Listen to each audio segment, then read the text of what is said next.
Bismillahirrahmanirrahim. Aziz Müslümanlar, kıymetli hanımefendiler, kıymetli beyefendiler, hepiniz hoş geldiniz, sefalar getirdiniz.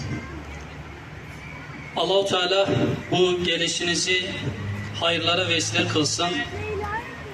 Değerli Müslümanlar, işgal rejimi 7 Ekim'den bugüne değil, uzun süreden bu yana mazlumların üzerine bombalar yağdırıyor. Ancak ne var ki sahtekar Batı devletleri ve Siyonist işbirlikçileri Hamas'ın başlatmış olduğu Aksa Tufanı harekatını eleştirerek Kasım Tugaylarının yapmış olduğu operasyonları, harekatları eleştiriyorlar ve diyorlar ki eğer Hamas, Kassam bunu yapmasaydı bu operasyonlar, bu katliamlar olmayacaktı. Halbuki uzun yıllardan bu yana kardeşlerimizi onlar katlediyor. Onların bir amaçları var. Amaçları kendilerine vaat edildiğini düşündükleri arzu mevut topraklarına sahip olmak. Müslümanların da orada kahramanca mücadele eden Müslümanların da bir amaç ve gayesi var. Bir hedefi var. Onlar da kendi topraklarını işgalcilere vermemek adına üzerlerine düşen bütün mesuliyetleri yerine getirmek gayretinde oluyorlar. Biliyorsunuz onların mücadeleleri sadece Filistin için yapılan bir mücadele değil kıymetli arkadaşlar.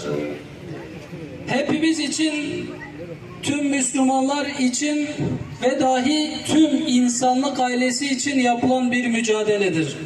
Dişe diş, kana kan, intikam, intikam. Dişe diş, kana kan, intikam, intikam. Dişe diş, kana kan, intikam, intikam. Evet kıymetli kardeşler, onların ortaya koyduğu mücadele aslında hak ve batıl mücadelesidir. Bugün safları netleştirme zamanıdır. Çünkü bugün mazlumlara sahip çıkma zamanıdır. Filistin'deki kardeşlerimiz katledilirken bizler yerlerimizde oturamayız.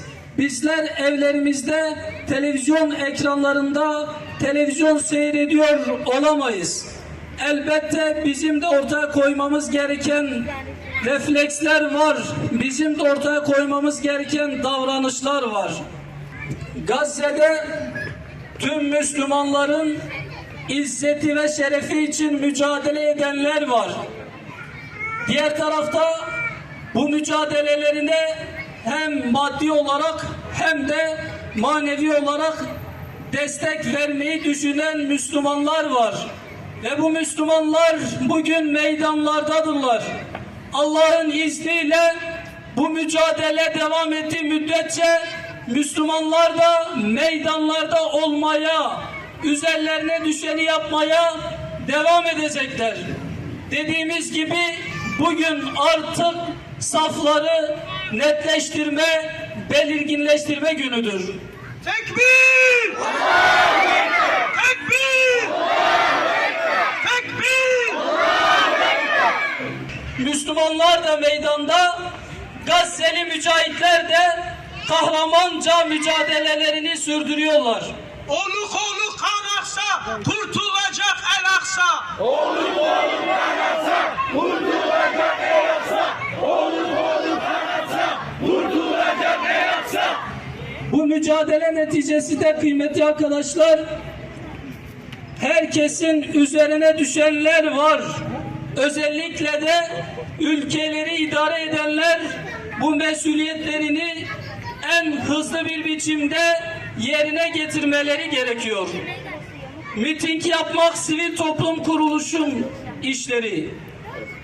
Eleştirmek, öneriler sunmak siyasi partilerin, muhalefette olanların işi.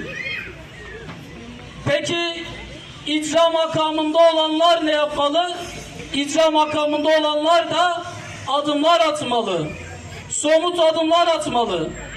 Bugün o somut adımların atılması gereken zamandır kıymetli arkadaşlar.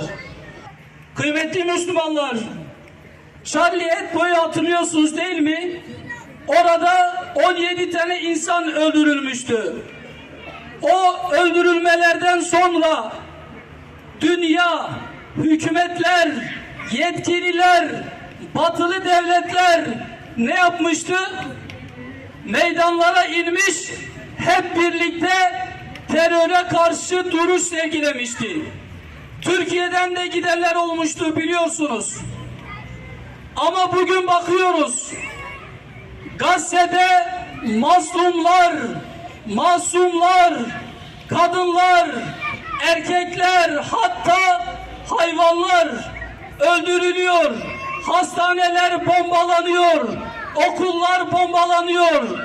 Ama diğer taraftan bu sahtekar batılı devletler bir telin bile yapmıyorlar. Bu katliamları lanetlemiyorlar. Bilakis bu katliamları desteklediklerini açıklıyorlar. Onlar kendilerine yakışanı yapıyorlar değerli Müslümanlar. Onlar birbirlerine sahip çıkıyorlar. Onlar kan emici vampirlere destek veriyorlar. Ama Müslümanlar ise kardeşlerini yalnız bırakıyorlar. Özellikle de lider pozisyonunda olanlar kardeşlerini o zalimlerin insafına terk ediyorlar. Bizler halklar olarak, Müslümanlar olarak asla ve asla o mazlumları terk etmeyeceğiz. O zalimlerin insafına bırakmayacağız. Çünkü Gazze Savaşı'nın bize vermiş olduğu bir mesaj var kıymetli Müslümanlar. Bu mesaj hem birey olarak bizlere hem de İslam aleminedir. O mesaj açık ve nettir. Kıymetli Müslümanlar, eğer bizler bir olmazsak, İslam alemi olarak vahdeti elde etmezsek, emperyalistler, zalim kafirler bizleri tek tek öldürecekler. Bizleri tek tek yerlerimizden edecekler. O yüzden Gazze Savaşı'nın, Aksa Tufanı Harekatı'nın Müslümanlara verdiği mesaj açık ve nettir. Müslümanlar birlik olmalıdır. İslam alemi arasında bulunan ihtilafları en kısa sürede bir kenara bırakmalıdır.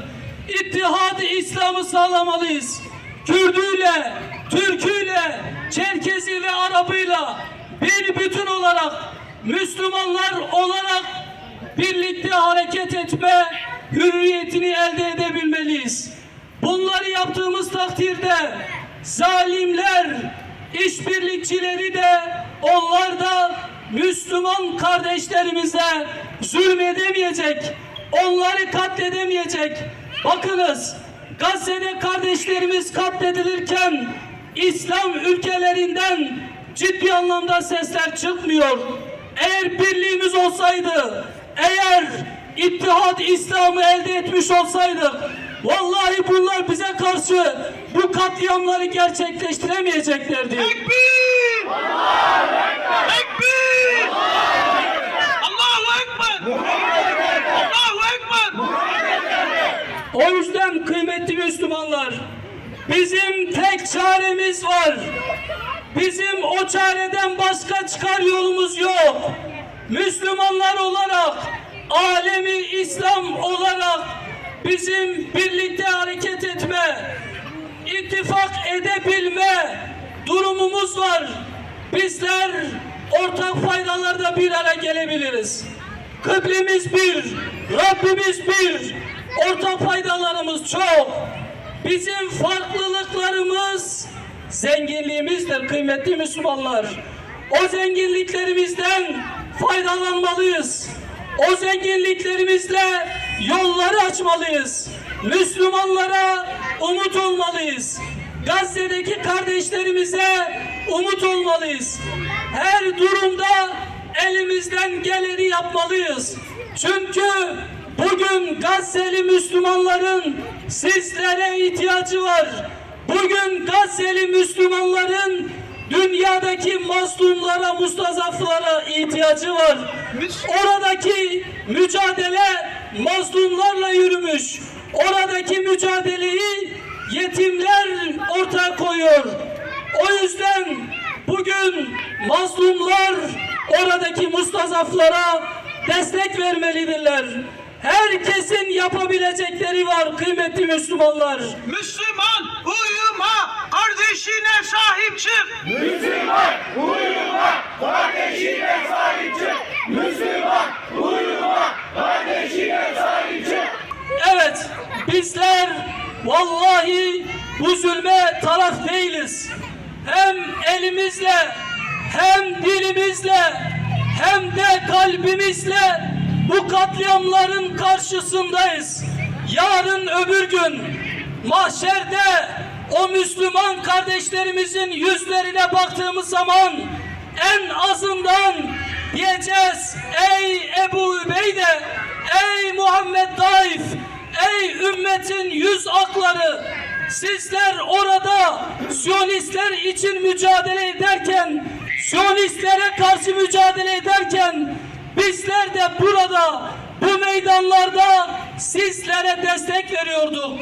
Bizler de malımızla, canımızla, evladu iyalimizle sizin yanınızdaydık. Tekbir!